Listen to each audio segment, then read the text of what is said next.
ถึงตัดหญ้า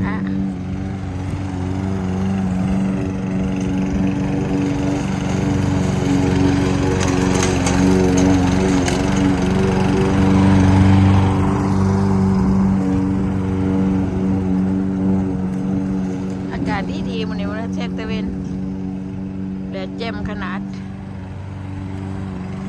อากาศแจ่มใสพี่น้องก็ได้ตัดหญ้าซะ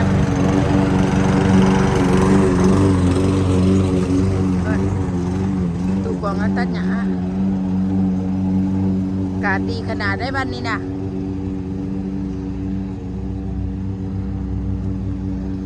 ตัดหญ้าในกลางบ้านคำมันมือ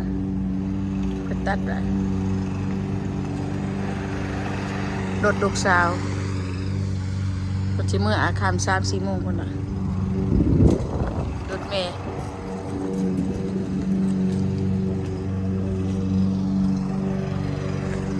นักกระลามีคันหนึ่ง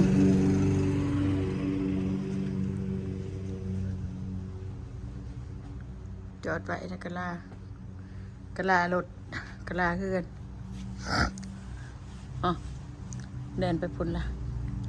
อากาศดีขนาดมื้อนี้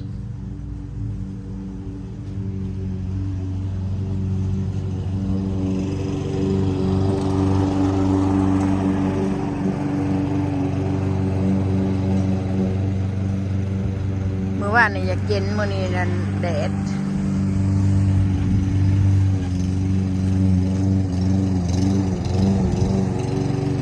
รถดึน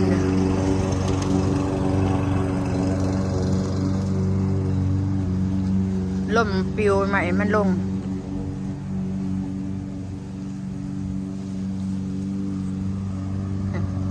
ใบใหม่เนี่ยแดงที่คือ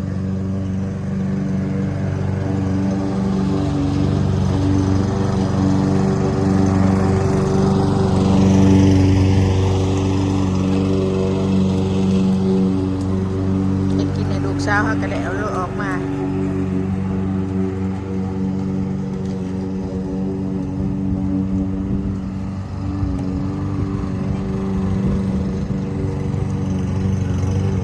แล้วก็ตัดแล้วใหญ่มันยาว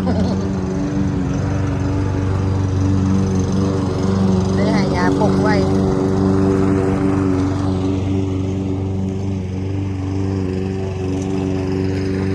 เนี่ยมันตั้งกระลาไงตั้งนั้นปักรถจะลง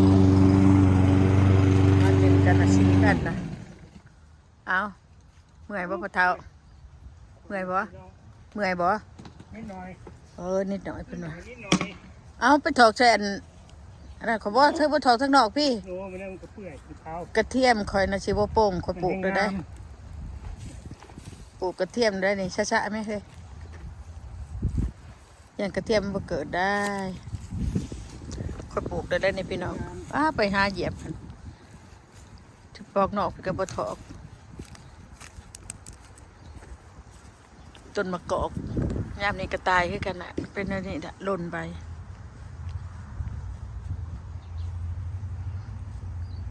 อากาศข้างนอกเป็นจังซี่แหละพี่น้องอากาศดีเหมือนนี่นะแดดร่มหน่อยนึงต้นมักแซ่รี่กับย่ามนี่เป็นคือต้นไม้ตายบัดย่ามนังกะปลาโตหมากดอกเดือน4ขันว่าโตกันคือหมากได้อยู่มันมักจะเย็นตอนเดือน4วันที่15เนี่ยขันกายอย่างนั้นไปโอเคอยู่บ่อยากให้ตกโดยภายในเดือน4นี่นะกันตกดอกไม้กำลังจู่ด้วยฮะนะดอกไม้จู่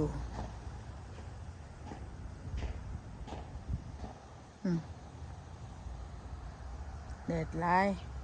วันนี้แดดลมนี่นะบาสโนมันบ่ได้ลงบางหนึ่งลงบางเดือน10เดือนลงน้อยหนึ่งเดือน10เดือน11ต้นเดือน11ลงน้อยหนึ่งเพราะลายดินนี่แหละเวียนมามันกระแดดแล้วก็หายไปเบิดตอนมันสิลงร้ายแท้ๆนี่ก็จะเป็นมองเดือน1ประมาณอิน1คนน่ะ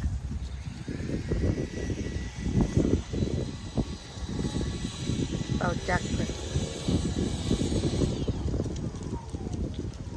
เป่าจักรบ่พะเฒ่าเป่าคนออกจากจักรเพิ่น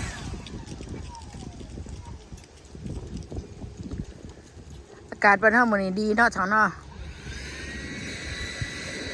ก็เทียบกับปลูกเลยยังบ่ได้เอาหรอกยังปลูกอยู่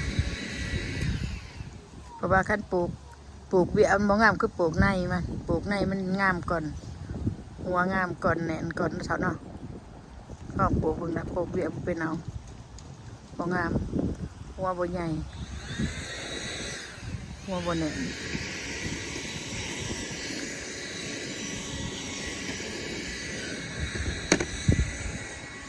นี่แหละอยู่บ้านก็ได้เงียบได้บ่แม่นคนสิมาเด่นน้ำกันมันได้เด่นนะพี่น้องเอ้ยอยู่กันไปกันมัน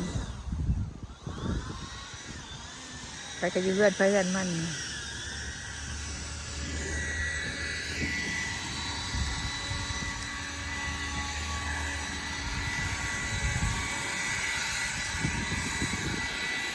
ต้นบักเชอรี่คอยสิได้ปลูกใหม่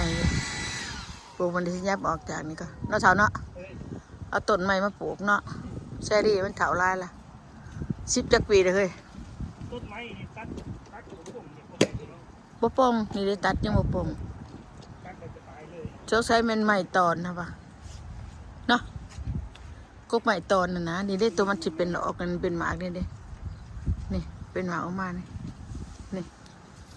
เห็นบ่ตุ่มดอกมันนั่นนี่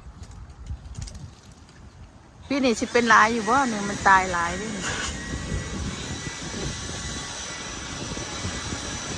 จันบ่เป็นหลายเนาะสาวเนาะปีนี้เนาะคือว่าจังไดตุ่มดอกบ่หลายวะคือว่างาตายหลายโพดทั้งซึ่งก็บ่เป็นหลายตุ่มดอก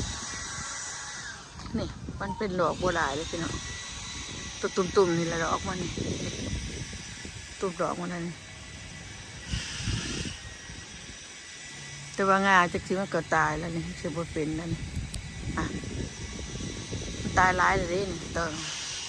มันแก่ก็บอกแล้วว่าหลายปีละตัวนี้ยังโอเคอยู่นี่ตุ่มดอกงาเชิงก็อยากตายแล้วอันนี้ก็อยากตายแล้วตุ่มดอกมันพวกนี้ละบ่หลายปีหน้าปีสิมามันบ่เป็นหลายไปละใบมันจะโดนจากยั้งไปแล้วละได้งามันตายเนาะป่วยนะพอเป็นผูกเสือกมันนี่ก็ไปจักนี่ยันในตัดถิ่มเนี่ยมันป่วยแล้วมันสิตายหัดคอมันอยู่คิดว่ามีหมากร้ายในปีสิมานี่สิได้ปลูกเอาต้นไม้มาปลูกก็เพื่ออย่างตัวเองมากินสื่อมันก็แพงไหมพี่น้องปลูกต้นเอฟโตโปก็ใส่มันเจ้าโมมีร้ายนะมี3-4 ต้นแล้วพี่นาก็เห็นหน่วยแล้วมันดูพี่น้องลมเลยพี่น้องพี่เที่ยวน้อยหนึ่ง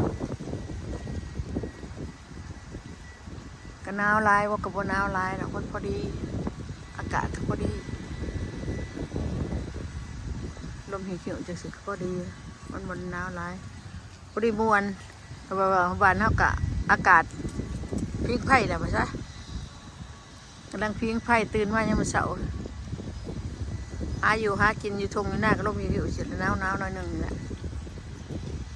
หากบหาเขียดหากระปูกระแฝงนะเนาะพี่น้องเลยพอเท้านี่เรามา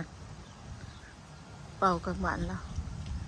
มากันไอ้ปูหน่อยกันเนี่ยกวงมันมากินเลยตัดต้นมันขึ้นจะได้ห่อนลงเลยมันสูงไรก็จะได้ห่อนลงปีนี้ไต่แม่ขนุนบ่มีพี่น้องเอ้ยบ่มีเพียงแม่ขนุนเลย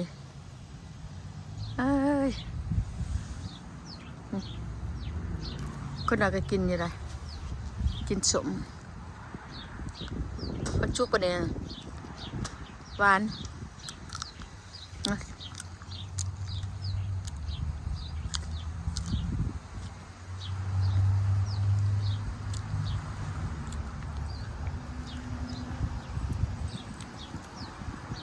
มันหวานดีอยู่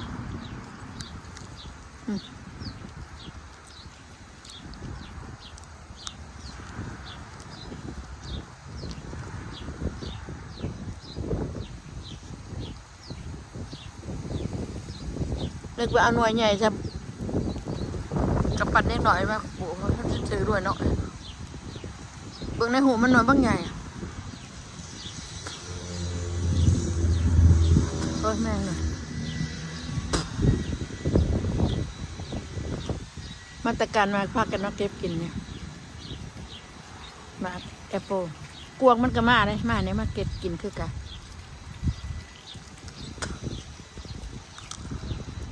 ก็มันชุกร้ายจิบแสบคือหน่วยชุกไปได้มันอย่าฟุ้ยๆขนมมันดิบมันดิบเพิ่มมาพอดีกินมาตรการเก็บกินเลย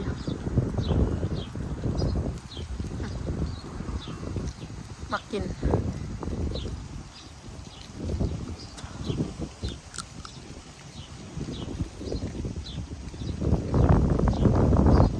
ร่มหิวๆอยู่มาพี่น้องร่มพัดใบตอง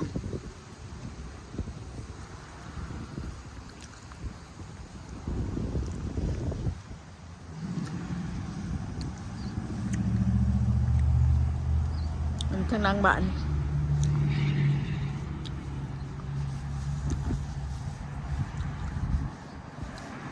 ชวนยามนี่ก็บ่มียังแข็งได้ยินเสียงลมผูๆในช่องใช้แม่นลมอันนี้ว่ากลางคืนมาได้ยินเสียงลม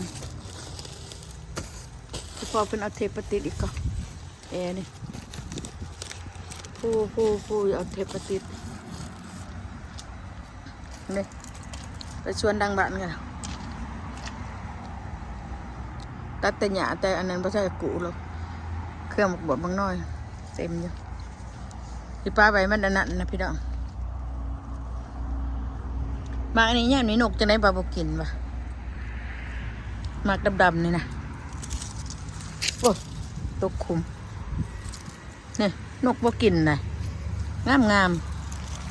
หวานโผดบอกจังได้ว่านกบกินหวานเพราะว่ามันเป็นยาอยู่หยอดมันใบมัน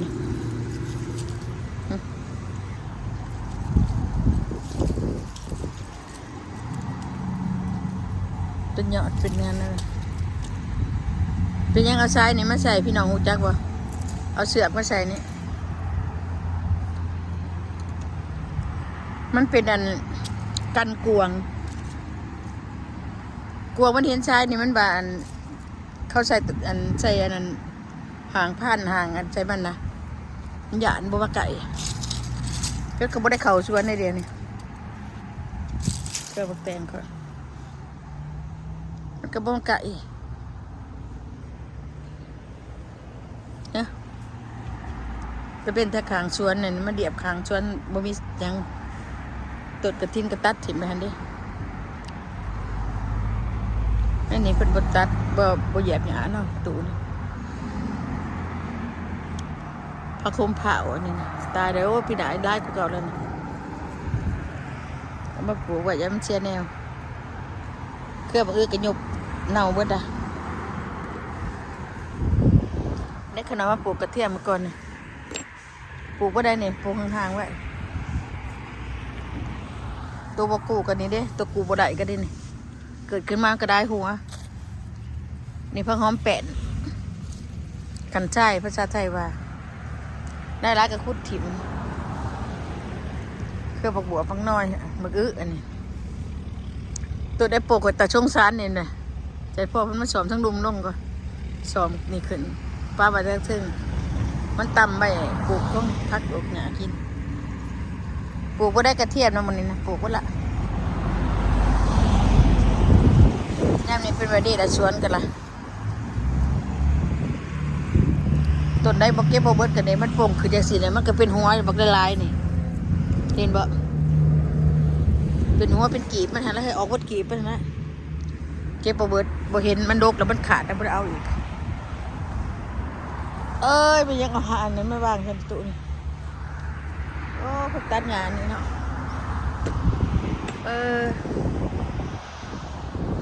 รักงานบักผีตรงเด้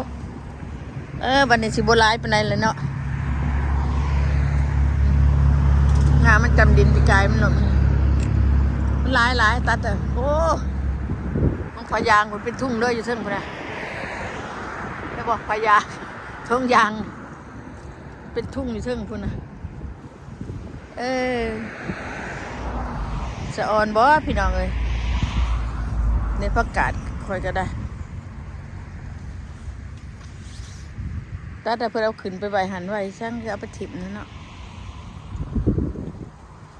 ในลายขนาดประกาศเนี่ยจะได้มากับแก่กระโดดลงเป็นในแก่ก็เต็มอีกแล้วนี่ปีหน้านี่ปีสิมานี่ดอกลายขนาดอะไรนี่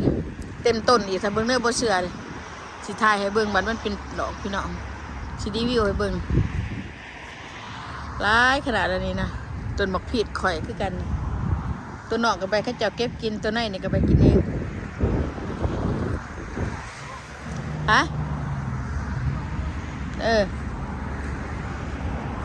ประกาศจะแกมันบ่ตายนะฉันนึงบ่ตายได้ประกาศคนนั้นนั่นก็แกซื้อนี่ประเดี๋ยวมันก็ร้ายกว่าเก่าอีกมาบานทิ้งไปหอมปลอมกับว่าบานคือว่าไม่เห็นออกบ่เบียดนี่ไหนออกอยู่หักบ่หลาย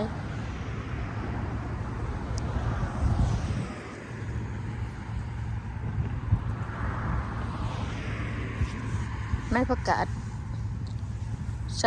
ซาซิมิเนี่ยปลูกกระเทียมได้นี่บ่ได้ปลูกแล้วนี่นะประกาศนี่ปลูกมันบ่มีนี่หอยคุดเป็นคุ้มอยู่นี่ปลูกแล้วนี่ปลูกแล้วเรียบร้อยกินบ่นั่นดอกปินเนี่ยก็ได้ร้ายอยู่โอ้ยขางมักถั่วเลยย่ามนี่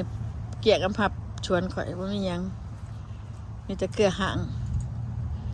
พอเถาเครือห่างเอากระดาษลงนะพอเถา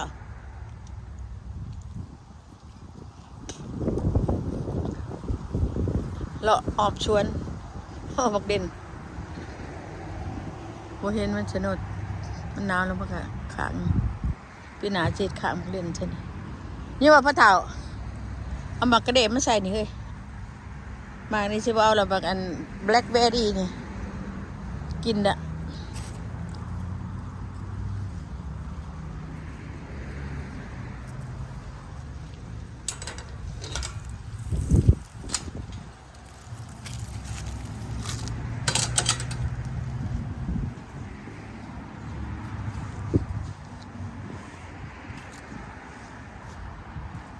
เขาไม่ได้กลางบ้านเนี่ย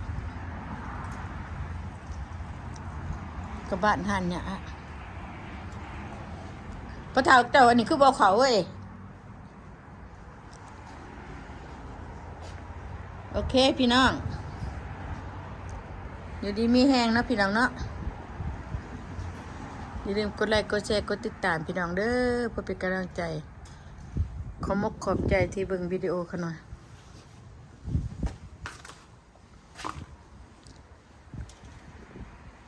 บายนะพี่น้องเนาะแดดดีร่มบนหนาวแล้วก็บ่ฮ้อนพอดีเลยแนวนี้มากกับเป็นคือ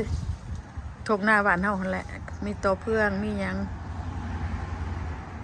แดดก็แจ่มใสดีแดดแหลนมานี่รถแดนบนบันเนี่ยโอเคพี่น้องขอบใจบาย